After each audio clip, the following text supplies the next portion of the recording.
जय श्री ओम नमः सिद्धिभ्य।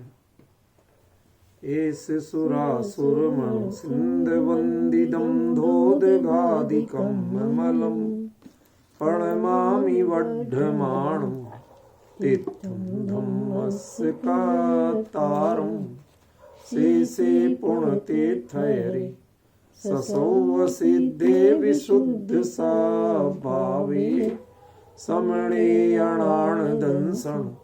चरित तव वीर्यायारि ते सौवे समगं पतेगमेव पतेगं वन्दामि अवट्टन्ते अर्हन्ते मानुषे खेते किच्चारिहन्ताळं सिद्धाळं तैणमो गणहराळम् अज्जावैवगाळं साहूळं चैव संवेसिं तेसिं विशुद्धदंसं नाणपहाणासमं समासेज्य ओवसंपयामि सम्मं जतोणिवाण संपत्ति। प्रवचन सार परमागम चरणान योग चूलिका महाधिकार गाथा 226 पृष्ठ 436। इह लोगणिरा वेखो अपडिबद्धो परम मिलोयम्मी जुत्ताहार विहारो रहित कसाओ हवे समणो। बहुत गंभीर चर्चा अपनी चल रही है। पहले ही पद पर चर्चा है, यह लोग निरावेखो।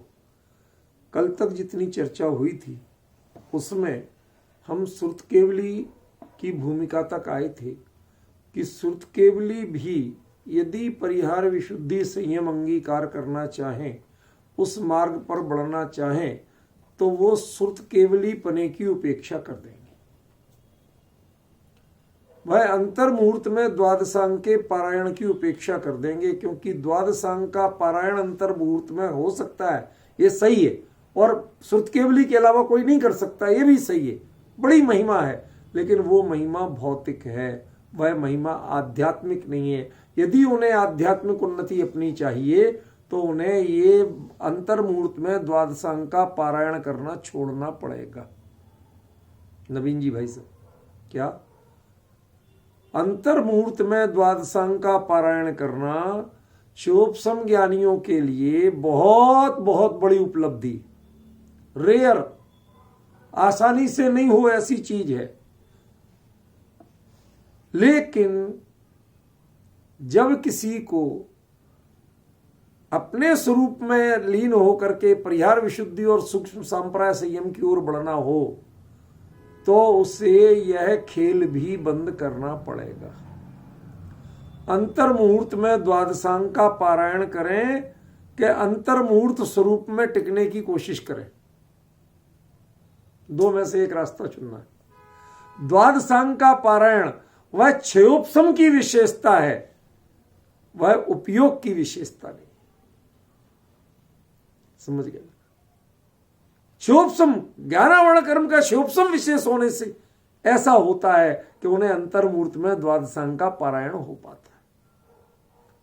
लेकिन जब आप इस दृष्टि से देखें कि ज्ञान मेरा उपयोग अपने स्वरूप में स्थिर हो जाए, ऐसा स्थिर हो जाए कि लौट के बाहर नहीं आना पड़े, श्रेणी आरोहण हो जाए, वो भी क्षपक श्रेणी जैसी, ऐसी स्थिति, ऐसी उत्कृष्ट भावना हो, तो वह श्रुत केवली, आखिरकार श्रुत केवली भी तो मोक्ष जाते हैं, उनके भी तो परिहार विशुद्धि सूक्ष्म संप्राय यथाख्यात आदि चरित्र होते होंगे, तभी तो मोक्ष जाते हैं। अमित जी भाई साहब, क्या?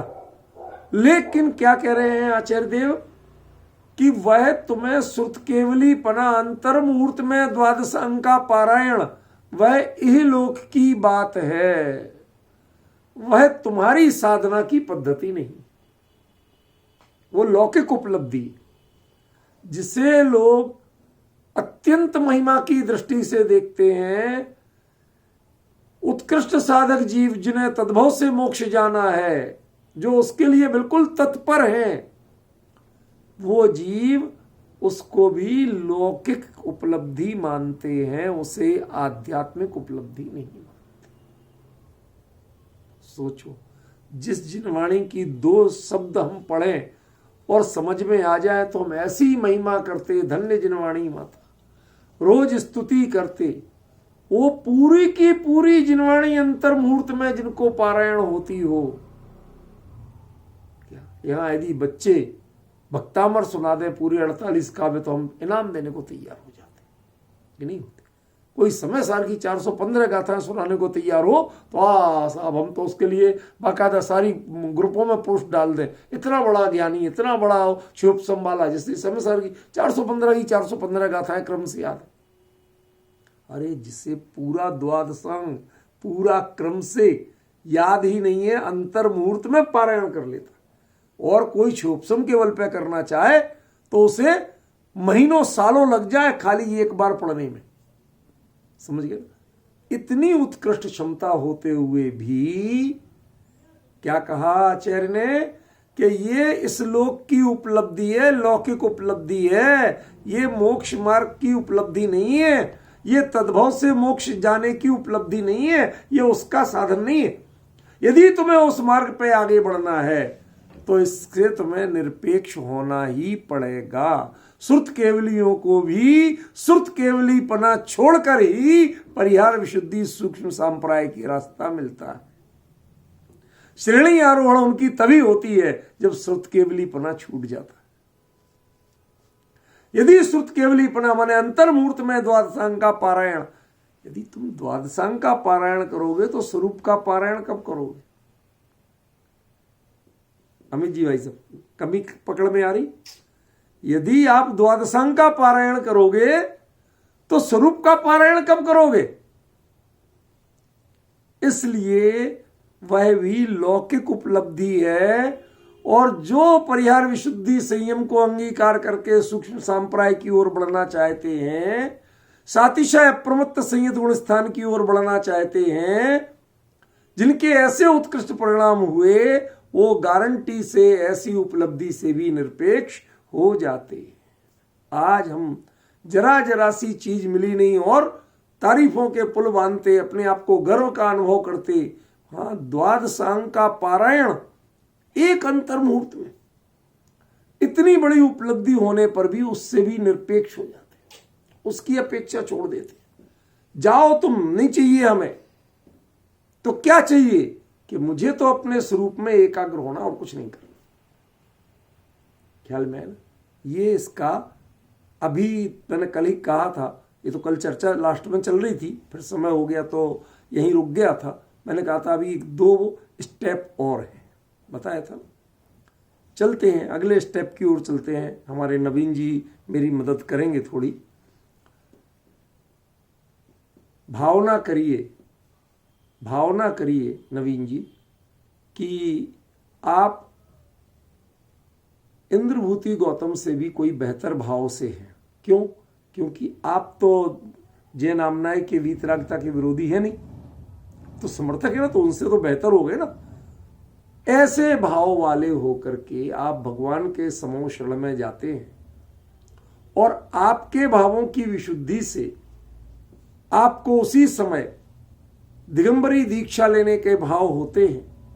आप दीक्षा अंगीकार करते हैं, दीक्षा लेते लेते 4 ज्ञान की प्राप्ति होती है और आपको गणधर पद प्रकट होता है। क्या भगवान की वाणी श्रुत केवलियों से अनंत गुनी सामर्थ्य नहीं आया समझ में। भगवान जितना केवल ज्ञान से जानते हैं उसका अनंतवां भाग उनकी दिव्य ध्वनि में आता है। जितना भगवान की दिव्य ध्वनि में आता है उसका अनंतवां भाग गणधर देव ग्रहण करते हैं, और जितना गणधर देव ग्रहण करते हैं उसका अनंतवां भाग द्वादशांग है। तो मतलब द्वादशांग से अनंत गुना हो गए कि नहीं हो गए? तो आप श्रुत केवलियों से अनंत गुनी सामर्थ्य वाले हो गए।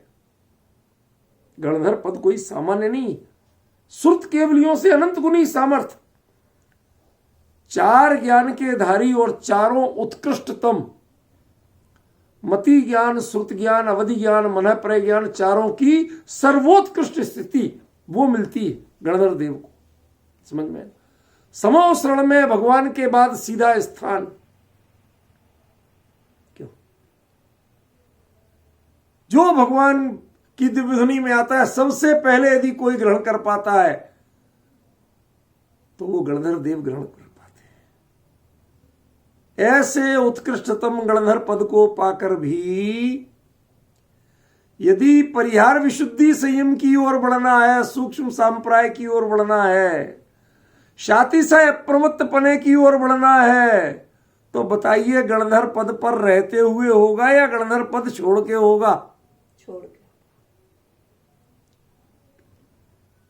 नवीन जी क्या करोगे आप? छोड़ोगे ना? ये कल्पना, पहले तो जिस पद की हम कल्पना नहीं कर पाते आज हमने भावों में वो बात लाए कि चलो आपका इतना सातिशय पूर्ण काम किया कि आप गणधर बन गए, साक्षात तीर्थंकर परमात्मा। समोसरण 12 सभाएं लगी, उनके प्रधान श्रोता बन के आप विराजमान हो और आपके लिए अपने स्वरूप में लीन होकर के सातिशय प्रमत्तपना प्रकट करके श्रेणी आरोहण करके मोक्ष जाने का भाव हुआ। तो ये गणधरपना इसकी जिम्मेवारी लिए लिए होगा कि छोड़ के होगा? वो पुरुषार्थ कैसे होगा अमित जी भाई साहब? ये जिम्मेवारी छोड़ेंगे, सामान्य बनेंगे, तभी आप सातिशय प्रमत्त संयत हो पाएंगे। मतलब आप जिस साधना की बात कुंद कुंद यहां कर रहे हैं उसकी दृष्टि में, उसके स्तर से गणधर भगवान भी नीचे रह जाते। 4 ज्ञान के धारी और नीचे रह गए, और वो 2 ज्ञान के धारी, मतियो सुर्ख, ज्यादा कुछ नहीं।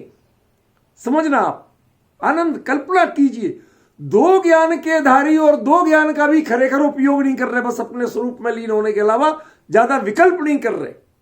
ख्याल में है ना? उतना करते हुए भी गणधर देव यदि उसी संवत्सरण में विराजमान ऐसे किसी परिहार विशुद्धि वाले, सूक्ष्म सांप्राय वाले मुनिराज की ओर उपयोग करें, उनके उपयोग में आए, तो सच बताओ गणधर देव को भी उनको वंदन करने का भाव होगा कि नहीं? ये वंदन करना क्या बताता है? समो शरण में तुम प्रधान भले ही हो, ये समो शरण भी लौकिक विभूति है, ये आध्यात्मिक विभूति नहीं है। इसमें मिलने वाला सर्वोत्कृष्ट सर्वश्रेष्ठ जो पद है गणधर का, वो भी लौकिक विभूति है, वो आध्यात्मिक विभूति नहीं है। जितनी चाहे आध्यात्मिक विशुद्धि से होता हो, लेकिन ये उपलब्धि लौकिक है, ये आध्यात्मिक नहीं है। अन्यथा इस पद पर रहते हुए, इस पद का दायित्व निभाते हुए परिहार विशुद्धि और सूक्ष्म सांप्राय क्यों नहीं होता? पॉइंट समझ में आया भाई साहब? क्या क्या छोड़ना पड़ सकता है नवीन जी?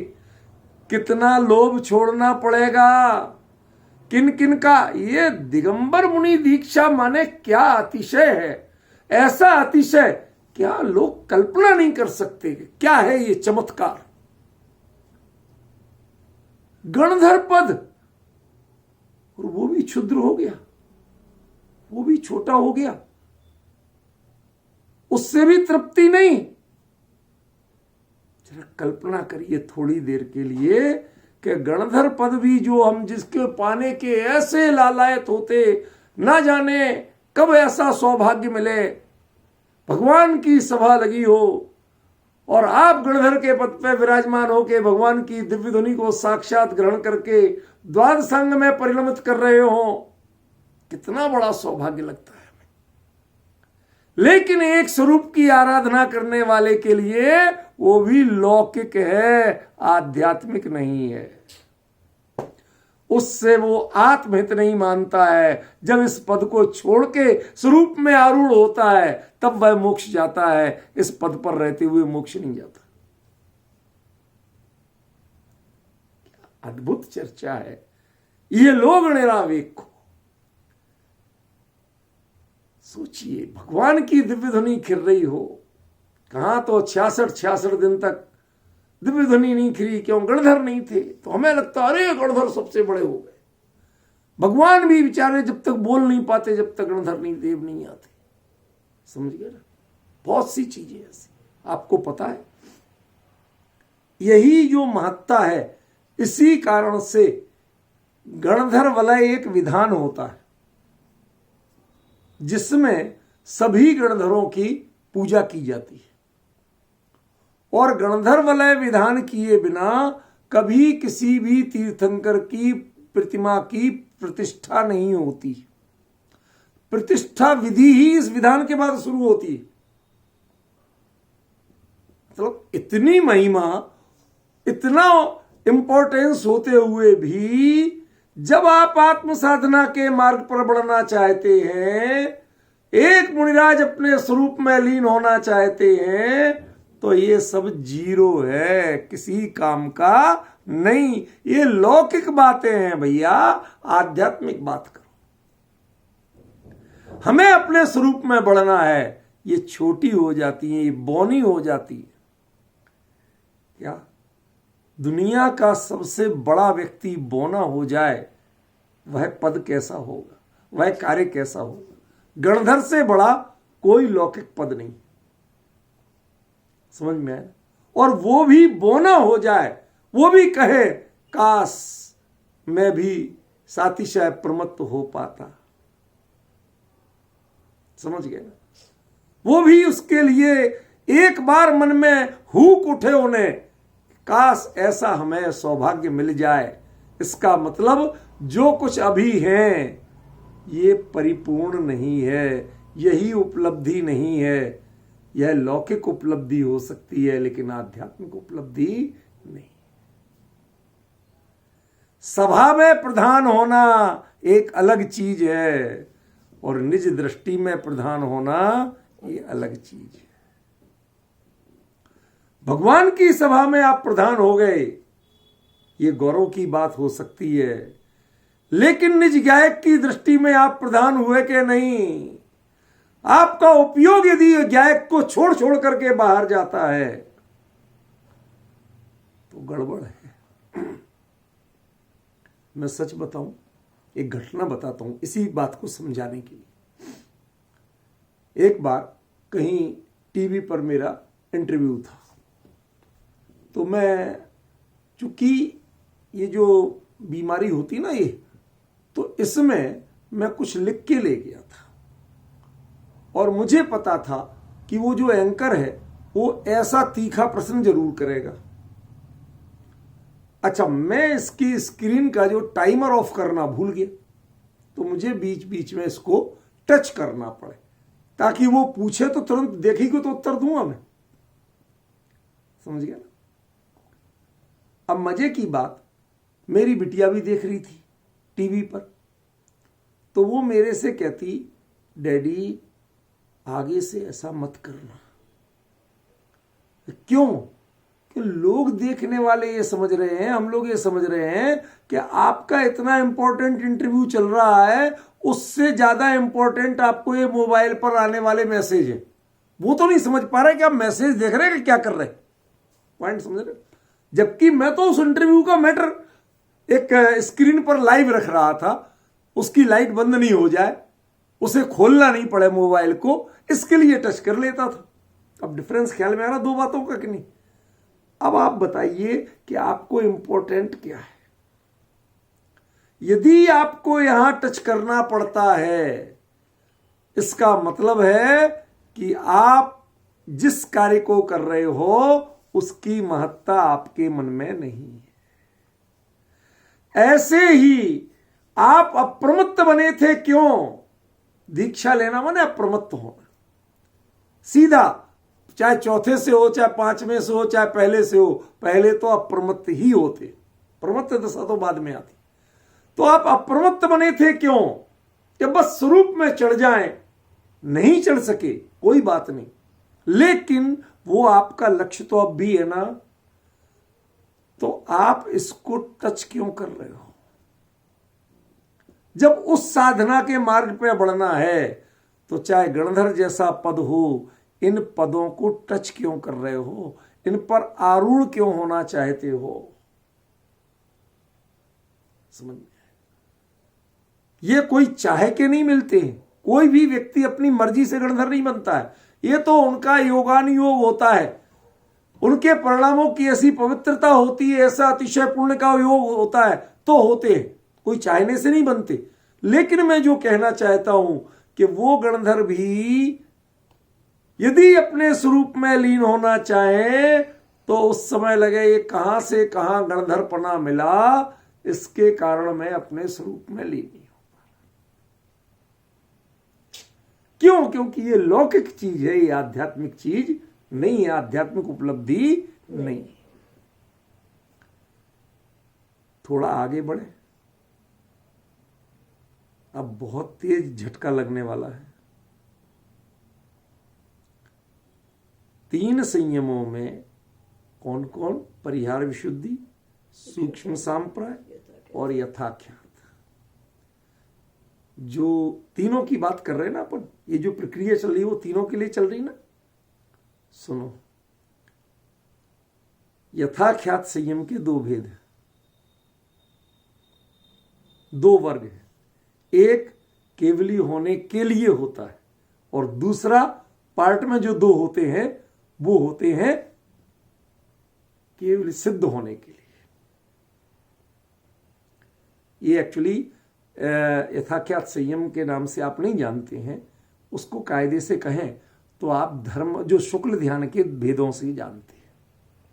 शुक्ल ध्यान के भेद है ना अलग अलग, सूक्ष्म क्रिया प्रतिपाती, विपरीत क्रिया निवृत्ति, ऐसे करके है। तो जो 4 भेद हैं उनमें 2 भेद होते हैं केवली होने के पहले और 2 भेद घटित होते हैं केवली अवस्था में सिद्ध होने के पहले। अयोग केवली गुण स्थान की प्रक्रिया में आते हैं, ठीक है ना। तो मैं क्या कहना चाहता हूं जरा सुनना। तीर्थंकरपना किसी को मिला, दिव्य ध्वनि, 12 सभाएं, सारे योग मिले, उत्तम से उत्तम, और साथ ही नियोग भी मिला। योग मिले और नियोग मिला कि आपके निमित्त से इतने इतने जीव अपना हित करेंगे। मतलब जब तक वो अपना हित नहीं कर लेंगे तब तक आप निमित्त बन के रहेंगे। पॉइंट समझ रहे क्या कह रहा हूं? संकेत, तब तक आप संसार में रहेंगे। संसार माने राग द्वेष मोह नहीं भाई, 2 तरह के हैं ना, अयोग केवली जिन, संयोग केवली जिन। ख्याल में? सिद्ध और संसारी, अरहंत भी संसारी कहलाते हैं इस भाव से। सिद्ध के अलावा सब संसारी।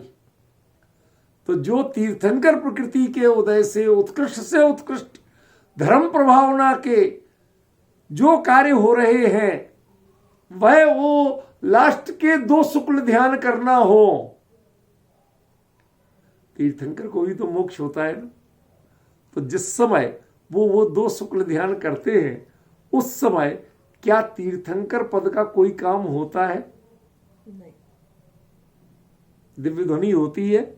नहीं। 1 दिन पहले दिव्य ध्वनि छूट जाती, किसी की 2 दिन पहले छूटती, किसी की 1 दिन पहले छूटती। माने तीर्थंकर पने का जो सबसे इंपॉर्टेंट काम है वो छूट जाता है।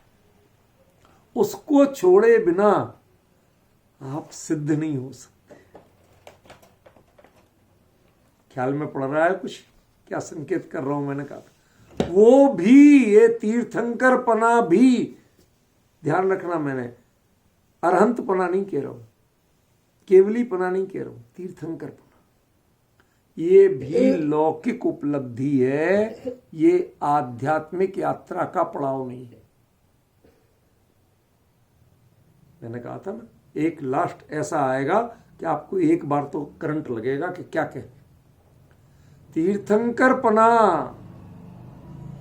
समो शरण सहित विहार करना, 12 गणधरों का होना, 12 सभाओं का होना, सैकड़ों सैकड़ों तो श्रुत केवली विराजमान,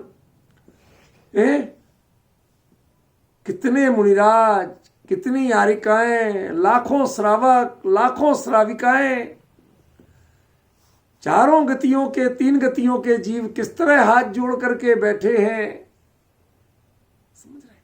आप कल्पना करिए। और ऐसी सारी जो परिस्थितियां हैं, ये भी कहते हैं भगवान लौकिक है, अब तुम्हें यदि सिद्ध होना है तो इसको छोड़ना पड़ेगा। तो हमने पकड़ा कब था? आपने नहीं, उपयोग से नहीं पकड़ा था, लेकिन योग से पकड़ा था। पॉइंट समझे कि नहीं? नवीन जी समझे या नहीं? हाँ या ना बताओ, क्या समझे? योग से पकड़ा था माने आपके लिए कौन सा आश्रम होता था? ईरियापथ आश्रम होता था, और ईरियापथ आश्रम योग से होता। अब आ गई समझ में? पहले नहीं आई थी, सिर तो हिला रही थी, लेकिन पहले नहीं आई थी। अब समझ में आया कि उस अनंत अवस्था में भी जो कर्म का आश्रम होता है, अघातिया कर्मों का, अमित जी भाई साहब, वो कैसे होता है? योग से पकड़ा था, उपयोग से नहीं पकड़ा था। ये छोटे छोटे वाक्य, छोटे छोटे टर्न, ये कितना अंतर देते हैं हमारे परिणामों को, समझे? अभी किसी को कहो कि तीर्थंकर परमात्मा योग से पकड़ते हो, उपयोग से नहीं, क्या पता नहीं क्या बोल रहे, समझ गया ना? ये मतलब ऐसी सुधी श्रोता मिलना कि आप इस तरह से फिलोली बात कर सकें, ये भी अमित जी भाई साहब बड़े सौभाग्य से होता है। किसी किसी के कहाँ ये चर्चा करने को मिले, किसके बीच में करें? दुनिया में कहीं करने बैठ जाओ तो वही कहावत हो कि भैंस के आगे बीन बजाओ, भैंस खड़ी पगुराए। तो भाई मुहावरा सब जानते ही है? कुछ भी कह लो, लोगों को ये बात रुचती किसको है? कौन मानने को तैयार? ज्यादा बोलो तो लठ लेके लड़ने मरने को तैयार हो जाए। बात बात में कलह कषाय करने को सब तैयार हैं, कसाय छोड़ने को कोई तैयार नहीं है। कसाय छोड़ने की विधि आज उसकी पहचान नहीं है, कसाय पकड़ने की विधि तो सबकी पहचान है। क्या करना ये सबको पता है, लेकिन कुछ नहीं करना कैसे हो ये किसी को पता नहीं। योग उससे पकड़े हुए हैं और उपयोग से छूटे हुए। अब आप कुछ भी कह लो, लेकिन कमी तो है ना। नहीं तो आपको लास्ट के 2 बूस्टर क्यों यूज करना पड़ते, लास्ट के 2 शुक्ल ध्यान क्यों यूज करना पड़ते? भाई साहब, यदि यही परिपूर्ण था तो आपको लास्ट के 2 बूस्टर क्यों यूज करना पड़े, मुझे इतना बता दो।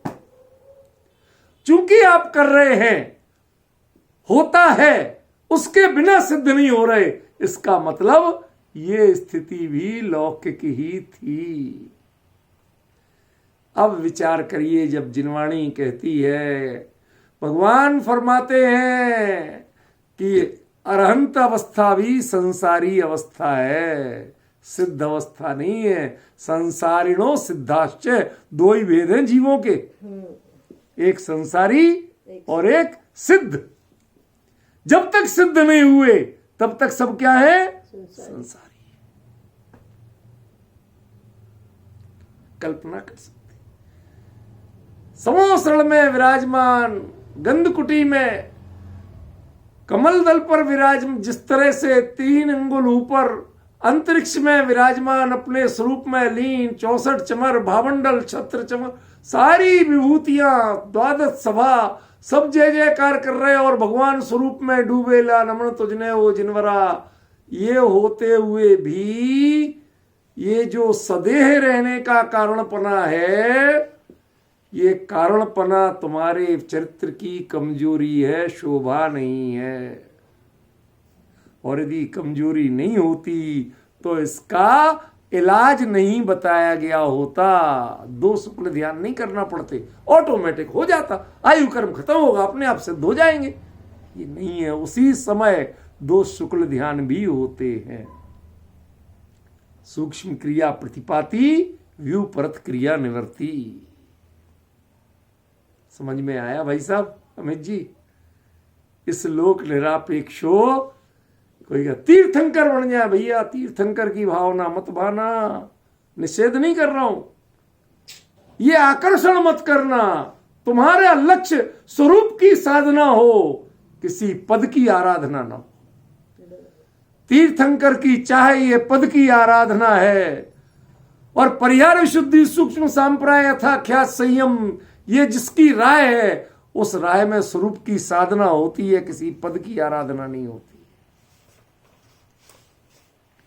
अद्भुत चर्चा है, समझ में आया ना?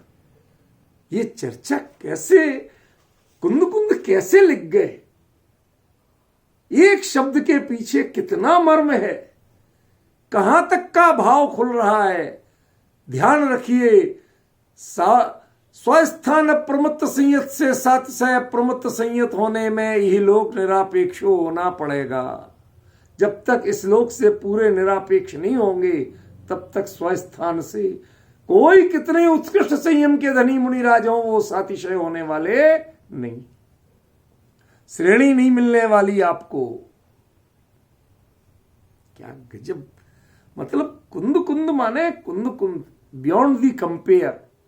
किससे उपमा करें, किससे तुलना करें, समझिए ना? ये कारण है कि श्रुत केवलियों को याद नहीं किया गया, गौतम स्वामी के बाद सीधे कुंद कुंद को याद किया गया। ये कुंद कुंद है। सारे श्रुत केवली मिलके भी जो इन बातों को इस रूप में नहीं बता पाए, वो कुंद कुंद ने लिख के रख दी और बता दी कि देखो ये है जीवन, ये है साधना, ये है जैन धर्म। समझ में आया? क्या गजब स्वरूप है। इसका आनंद जो नहीं ले पाए वो अभागा है।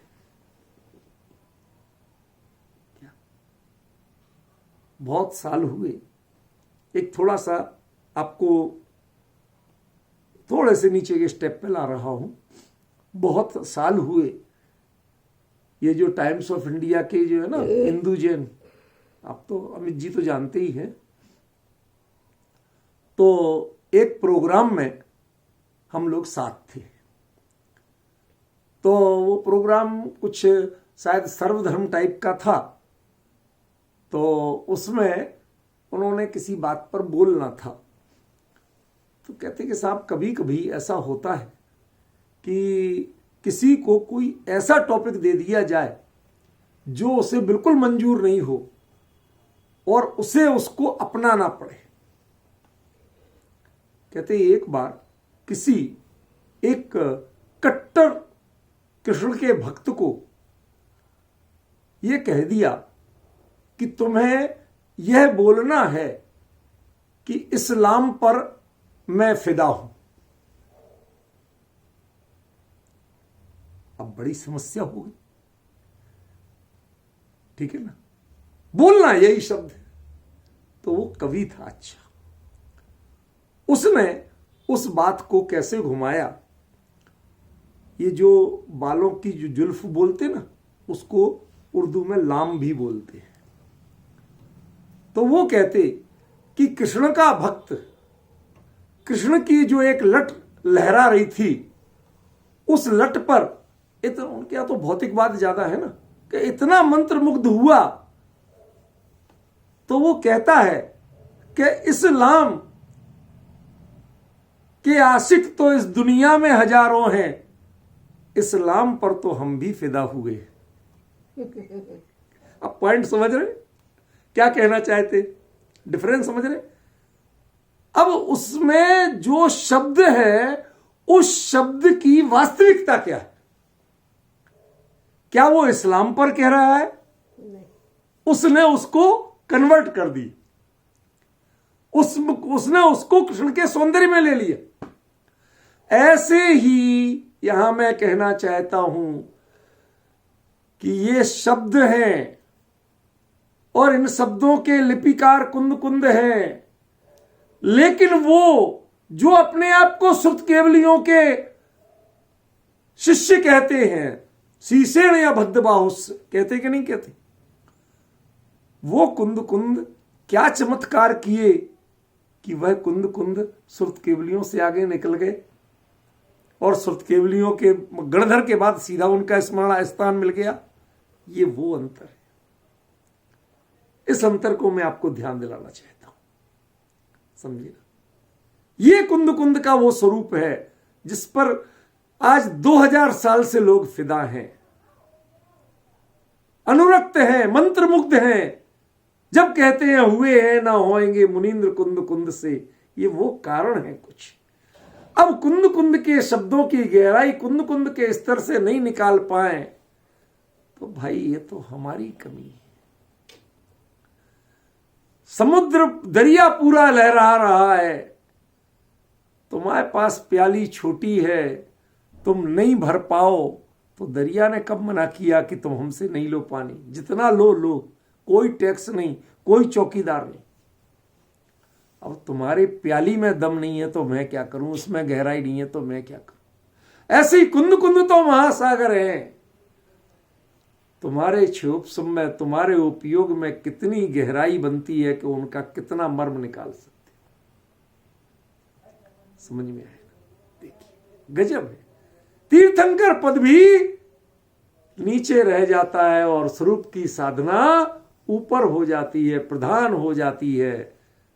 इस भावना के साथ ये लोग निरावेखो, मैं तो कोई कहे कि तुम्हें तीर्थंकर बनना है तो कहे मुझे तीर्थंकर की चाह नहीं है। क्या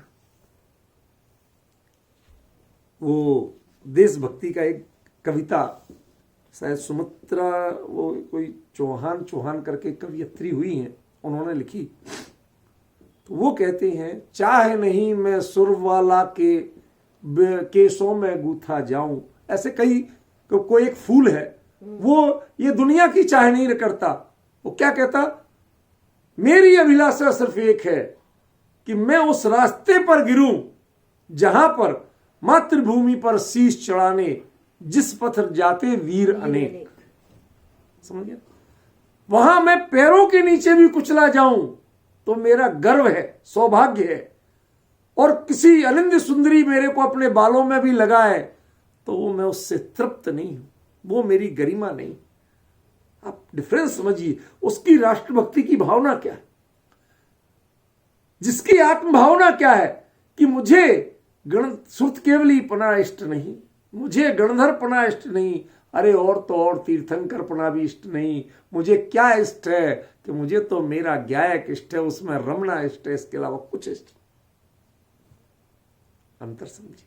ये है ये लोग निरावेखो, दूसरे स्टैंडर्ड पे आ रहे हैं। अपरिबद्धो परम मिलोयम ही।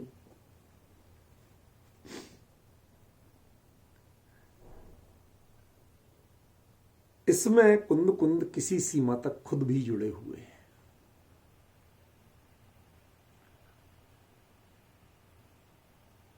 परलोक में यदि किसी भी मुनिराज के परलोक होगा, अगला जन्म होगा, तो वह जन्म मुनि पद से नीचे ही होगा, बराबर भी नहीं होगा, ऊपर तो होगा ही नहीं। इज दैट राइट और रॉन्ग? राइट, बिल्कुल कंफर्म है। अब देखना कि आपको एक शुभ कामना देता हूं, शुभ कामना संसार की दृष्टि से हो, इस बात का अर्थ नहीं कर रहा हूं, इसका मर्म बताने की कोशिश कर रहा हूं। नवीन जी भाई साहब, कोई आपको शुभकामना दे कि आप यहां रोज पढ़ते हो कि सरब परब में बड़ो अठाई परब है, नंदीश्वर सुर जाए ले वसुधरव है, हमें सकती सो नाई, रोज रोते हो। हर साल में 3 बार तो थोड़ा थोड़ा रो ही लेते हो कि हमें सकती सो नाई यहाँ करी साप।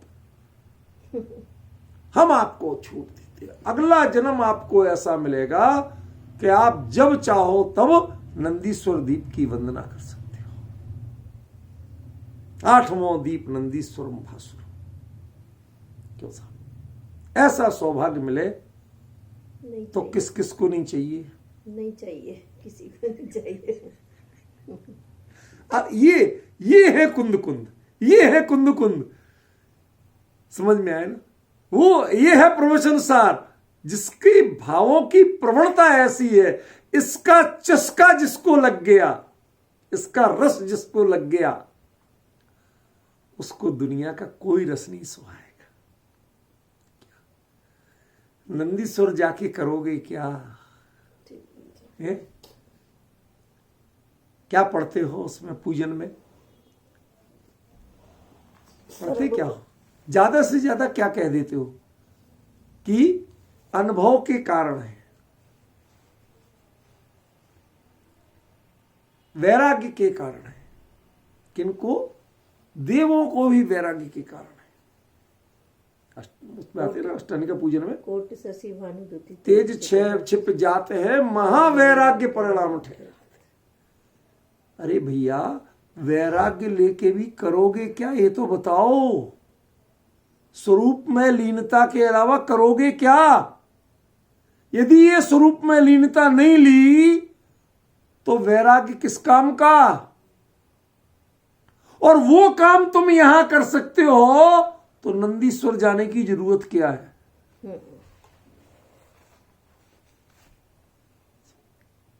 नहीं चाहिए मुझे नंदीश्वर भी नहीं जाना। क्यों? आपको वर्ल्ड टूर पे ले चलते, क्या एकदम टॉप क्लास। हमारे एक मित्र हैं, उन्होंने किसी, यद्यपि वो ज्यादा डिक्लेयर करने की चीज नहीं है, संकेत में बता रहा हूं, उन्होंने किसी बहुत विश्व के नामी देश में वहां के महारानी के किसी खास व्यक्ति का कोई इलाज किया जो कोई नहीं कर पा रहा था। तो महारानी ने उनको कहा कि साहब ब्लैंक चेक दिया, भर लो जो चाहिए मिल जाएगा। उन्होंने कहा चेक रख लेंगे और क्या करना, हमें नहीं चाहिए पैसा। अरे तो महारानी को थोड़ी वेदना हुई कि इस आदमी ने हमारे कुछ लिया नहीं, तो उन्होंने अपनी ओर से फिर दिया 15 दिन का वर्ल्ड टूर उनके निजी जहाज से और ब्रिटेन के राजकीय अतिथि के रूप में। पूरे जहां जहां जाओगे वहां ब्रिटेन का वो दूतावास और राजदूत आपका स्वागत और सारी व्यवस्थाएं करेगा, सारी चीजें दी जाए। क्या करना? अरे साहब क्या सौभाग्य, गजब सौभाग्य है। पूरी दुनिया में राजदूत राष्ट्राध्यक्ष भी मिलवाए जाएंगे, वो मिलेंगे, इतना सम्मान। ठीक है, बहुत अच्छी बात है। अब एक बात बताओ, क्या आपको निज से मिलना हो और ये काम, एक और ये उपलब्धि हो और एक और निज की उपलब्धि करना हो, तो क्या आपको एक बार भरत चक्रवर्ती की तरह रोना नहीं पड़ेगा? आयुधशाला में चक्ररत्न उत्पन्न हुआ, एक सेवक आके सूचना देता है कि आयुधशाला में चक्ररत्न उत्पन्न हुआ, नवीन जी भाई साहब, और दूसरा देता है भगवान को केवल ज्ञान की प्राप्ति हुई। अब कौन सा सौभाग्य लें? चक्ररत्न को धिक्कारते हैं, पूजा नहीं करते। सामान्य चक्रवर्ती पूजा करते हैं, चक्ररत्न की नियोग होता है, करना पड़ती। समझ में है ना? पूजा माने सत्कार के रूप में, कोई अष्टद्रव्य पूजा वाली बात नहीं है। वो उसको धिक्कारते हैं, तू जा, नहीं चाहिए मुझे, नहीं बनना चक्रवर्ती, मैं भगवान की वाणी शांति से सुनना चाहता हूं, मुझे 66,000 साल तक का वियोग नहीं चाहिए। 6 खंड को जीतने जाना, 6 खंड को जीतने जाना। इतने सालों तीर्थंकर परमात्मा का समोसरण, हमारे अपने कहने को संसार के रिश्ते के पिताजी भले ही है, लेकिन पहले इस युग के पहले तीर्थंकर, उनको केवल ज्ञान हुआ, समोसरण लग रहा, रोज दिव्य ध्वनि होगी। अरे त्रियंच तक जाके सुनेंगे, कुत्ते बिल्ली सुनेंगे, मेरा चक्रवर्ती पना किस काम का कि जो मैं सुन नहीं पाऊं। धिक्कारता है। ये परभव के वैभव की चाह है। जब तुझे इस भव में मोक्ष जाने का रास्ता मिलता हो तो परभव चाहिए किसको? किसी को नहीं।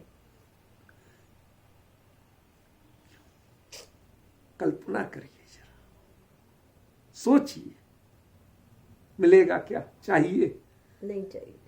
सबसे बड़ा उत्तम मार्ग क्या है कि मुझे परभव नहीं चाहिए। बस आप इतना इलाज बताओ कि मेरे लिए अगला भाव नहीं हो भगवान, तुम्हें हम अगले भाव में चक्रवर्ती बना देंगे, सौधर्मेंद्र बना देंगे, एक भवावतारी होगे तुम। कहते वो एक भवावतारी होने की हिम्मत हमें नहीं है, उतना वेट करने की सामर्थ्य हमें नहीं।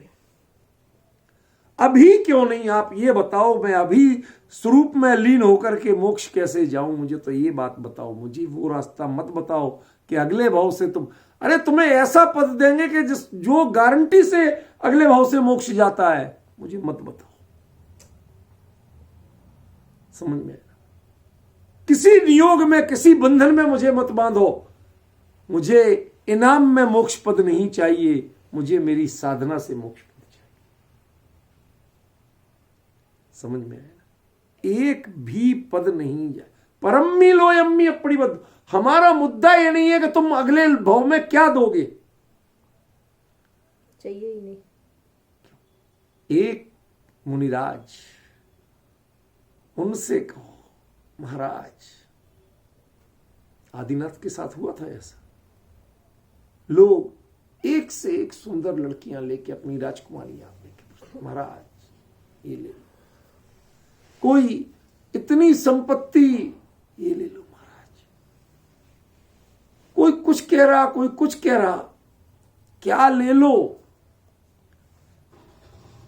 भाई मैं जो हूं ना, जिस दीक्षा को ली है, इसमें मैं रूखा सूखा सादा मुनि धर्म के अनुकूल भोजन के अलावा कुछ ले सकता नहीं। क्या छोड़ा? अरबों की संपत्ति, दुनिया की मान प्रतिष्ठा, लौकिक उपलब्धियों के रूप में और पता नहीं क्या क्या, सबका मोह छोड़कर क्या लिया आपने? सदले तप बढ़ावन हेत, नहीं तन पोसते तज रसन को। तप बढ़ावन हेत रसों का त्याग करके रूखा सूखा सादा जो थोड़ा सा आहार लिया, वो तो गर्व का विषय है, वो तो महाराज ने स्वीकार कर लिया। और क्या स्वीकार किया?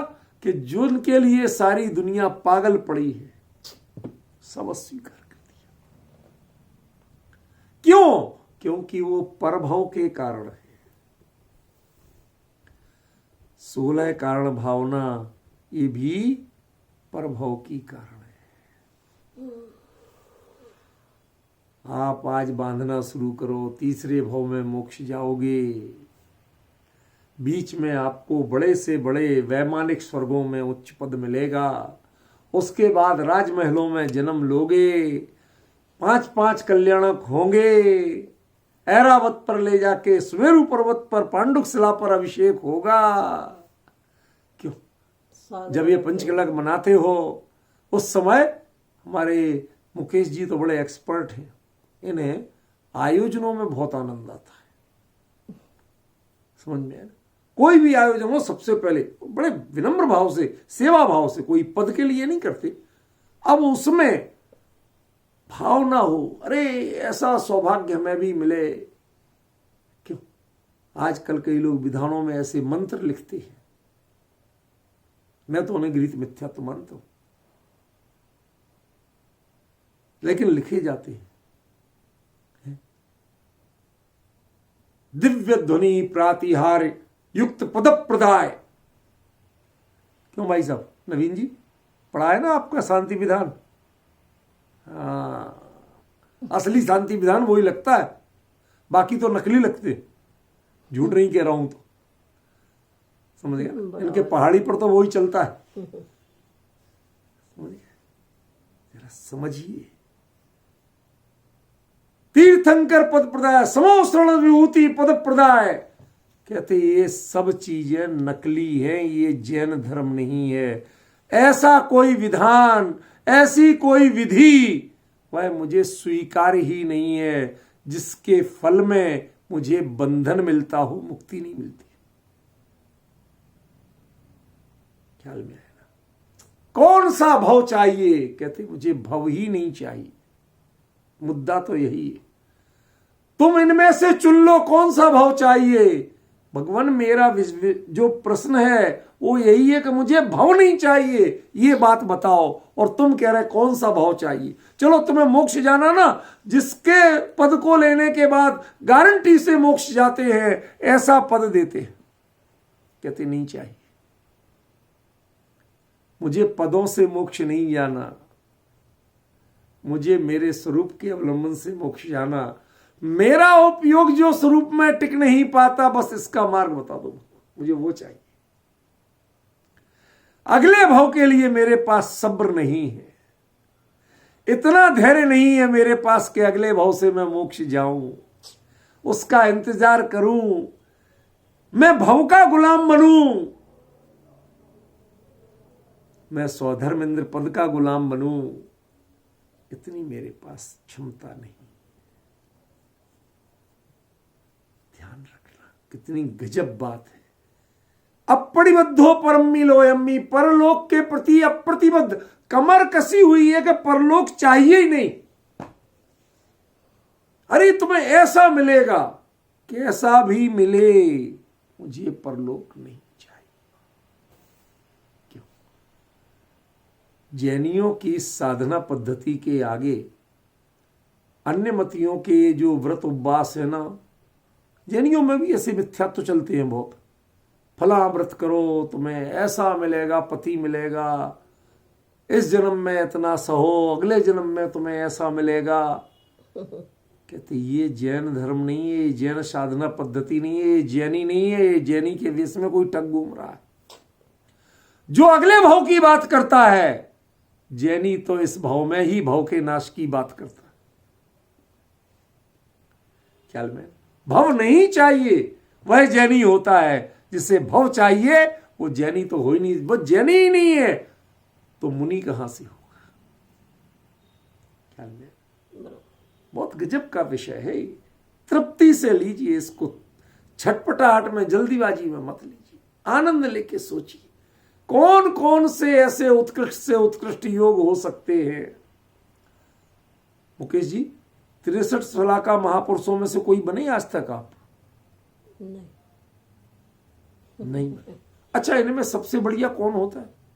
24 तीर्थंकरों में से एक होना, 12 चक्रवर्तियों में से 9 नारायण, 9 पृथ्वीनारायण है, कामदेव, कौन सबसे अच्छा है?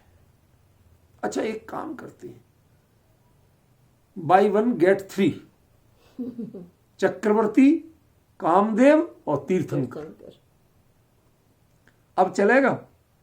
अब मंजूर है? नहीं चलेगा। नहीं चलेगा तो आपको शांतिनाथ, कुंथुनाथ, अरयनाथ की अलग से पूजा करने का भाव क्यों आता है? बहुमान क्यों आता है?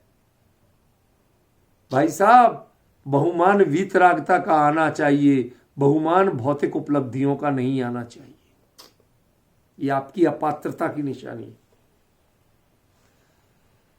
आप जाइए हस्तिनापुर, खूब पूजन कीजिए, लेकिन आपको वो लगे साहब इनके 3 पद प्रदान, 3 पद के धारी थे। अरे भैया, खरे खर तो मोक्ष गए ना, वो 1 पद को प्राप्त करके गए हैं। 3 पदों से तो उनको बंधन था। ये 3 पद बंधन के प्रतीक थे, ये मुक्ति का मार्ग नहीं थे। समझ में आए ना? उससे उनका गौरव बढ़ा नहीं है, घटा था। समझ में आया? 6 खंड को जीतने गए थे जब तीर्थंकर बने थे, वो चक्रवर्ती बने थे। समझ में? क्या फायदा हुआ जब आप एक स्वरूप के साधक को 6 खंड जीतने जाना पड़े, भले ही लड़ना नहीं पड़े, वो मुद्दा वो नहीं है। अरे साहब, आपके तो हम, अरे जाना तो पड़ेगा, 6 खंड की यात्रा तो करना पड़ेगी। समझ में आए ना? ये चक्कर में क्यों लगाऊं, क्यों भटकूं उन गलियों में, उन म्लेच्छ खंडों में? हमारे गुरुदेव थे, नैरोबी पहुंच गए मुकेश जी, और वहां सारे लोग अपने ही बैठे, और वहां कहते यहां मैं कहां आई पड़ा, क्या आई पड़ा, અહીંયા मारा कोई नहीं, म्लेच्छ खंड में क्या पड़ा? सबके बीच में लोग कहते महाराज सब बेचारे बैठे हैं, उनके तो राष्ट्रपति तक आए उनके पास, इनको म्लेच्छ तो मत कहो। कहते ये तो अब आप आ गए तो आर्य खंड हो गया ये, उनके कोई फर्क नहीं पड़ा, कहां पड़ा, या हमारा कोई नहीं। सोचिए जरा, सोचिए, वहां तुम्हारे सारे बैठे हैं, जिनके तुम यहां सुनाते थे वही वहां बैठे हैं, ये फिर भी मेरा कोई नहीं है का मतलब क्या? कि ये तो मेरे वहीं थे, ये तो वहीं सुन लेते थे गायक भगवान आत्मा की बात, यहां कोई गायक की चर्चा सुनने वाला है ही नहीं, तो मैं यहां आया क्यों? मेरे लिए तो ये गायक की धुन के अलावा दूसरा कोई इष्ट है ही नहीं, दुनिया में घूमना आना जाना ये मेरे प्रिय एक विषय नहीं है, ये मेरे रुचि का विषय है ही नहीं। क्यों? सर्वार्थ सिद्धि 33 सागर तक अनवरत तत्व चर्चा, 33 सागर तक, दूसरा विकल्प नहीं। हम लोग घंटे 2 घंटे चर्चा करते हैं, अपने आप को गौरवान्वित अनुभव करते हैं, 33 सागर तक गायक की चर्चा चाहिए? नहीं चाहिए, वो भी मंजूर नहीं। परम्मी लोयम्मी अपड़िबद्धो, मुझे सर्वार्थ सिद्धि का हेमेंद्र भी बनना नहीं है। क्या चाहिए कि इसी भाव से मोक्ष जाना, भगवान बस ये कला सिखाओ मुझे, दूसरी कला जानना नहीं। ये भावना है कि आपको परिहार विशुद्धि चारित्र, आप छेदों स्थापना से परिहार विशुद्धि की ओर जब पटरी मुड़ती है, वो जंक्शन से पटरी फटती है, अलग होती है, और उस पर आपकी गाड़ी आती है, तो आपकी ध्वनि ये होती है, उसमें ये आवाज निकलती है, अब पड़िबद्धो परम मिलो यम्मी, अब परलोक ही नहीं चाहिए। एक अंतर मुहूर्त में तो काम होना है, ये परलोक की बात कर क्यों रहे हो आप? अगले जन्म की बात कर क्यों रहे हो? कितना सा समय चाहिए? एक अंतर मुहूर्त, एक अंतर मुहूर्त, बस सिद्धपना सामने, क्या अगला कदम सिद्ध अवस्था में होना है, और तुम हमें अगले भाव की बात कर रहे हो। जिसका अगला कदम सिद्ध अवस्था में होना हो, उसे तुम कहोगे वहां से घूम के जाओ, दिल्ली के ऑटो रिक्शा वाले हो क्या? क्यों? हमारे मुकेश जी अच्छी तरह जानते हैं कि चांदनी चौक से किसी को छतरपुर आना हो तो वो उत्तम नगर नजफगढ़ घुमा के लाएगा, क्योंकि मीटर में रीडिंग बढ़ाना है ना। वो कहेगा साहब ये बढ़िया रोड है, यह चौड़ा रोड है, रास्ते में इतने इतने मार्केट भी पड़ेंगे, ये भी दिखाऊंगा, वो भी दिखाऊंगा, एयरपोर्ट भी पड़ेगा, एयरपोर्ट उड़ते हुए हवाई जहाज दिखा दूंगा। बेवकूफ बैठ जाए हवाई जहाज के चक्कर में। भैया तेरा कितना बिल बनेगा ये पता है? ये तुझे किस कीमत पे दिखा रहा है? ये फ्री में नहीं दिखा रहा, तेरी जेब काटने के लिए दिखा रहा है। ऐसे ही जो सर्वार्थ सिद्धि का हेमेंद्र होके वहां घुमा के, अरे 33 सागर का तेरा दुर्लभ समय वह संसार में बिताना चाहता है, ये तेरे को अपने स्वरूप में आरूढ़। तू चर्चा करने में तृप्त होना चाहता है, मैं तो चर्या करने में तृप्त होना चाहता हूं। सर्वार्थ सिद्धि का हेमेंद्र चर्चा में तृप्त होता है, और परिहार विशुद्धि संयम का धनी चर्या में तृप्त होता है। लिखने लायक वाक्य है क्या? सर्वार्थ सिद्धि का हेमेंद्र जिस गायक की चर्चा में तृप्त है, परिहार विशुद्धि संयम लेने वाला उसकी चर्या में तृप्त होता है। वह चर्चा में तृप्त नहीं होना चाहता, उसे चर्चा में आनंद नहीं आता। वो कहता है इसकी चर्चा तो हो गई, बहुत हो गई, क्या करेंगे चर्चा कर करके, चर्या करो ना। समझ गया? किसी के घर जाओ और वो सुनाए आपको भूख लगी, टाइम हो गया, देर हो रही, सब कुछ है, वो आपको पकवान क्या क्या बन रहे ये सब सुनाए जाए, ऐसे ऐसे बन रहे इस क्वालिटी के। अरे भाई कुछ दोगे भी या लिस्टें सुनाओगे? या भूख अब लग रही है, बस भाई साहब थोड़ी सी देर और। तुम भैया हमें 56 भोग मत दो, सादा दाल रोटी दे दो, लेकिन दे दो, अब इंतजार मत करो। ख्याल में है ना? अब मेरे को परलोक का इंतजार करने की सब्र नहीं है, मुझे तो इसी भाव से मोक्ष जाना है, इसलिए मैं परलोक के प्रति अप्रतिबद्ध हूं। ये चर्चा अभी चलेगी, बहुत गहरी गाथा है, गंभीर है। आज समय हो गया, बाकी चर्चा कल करें।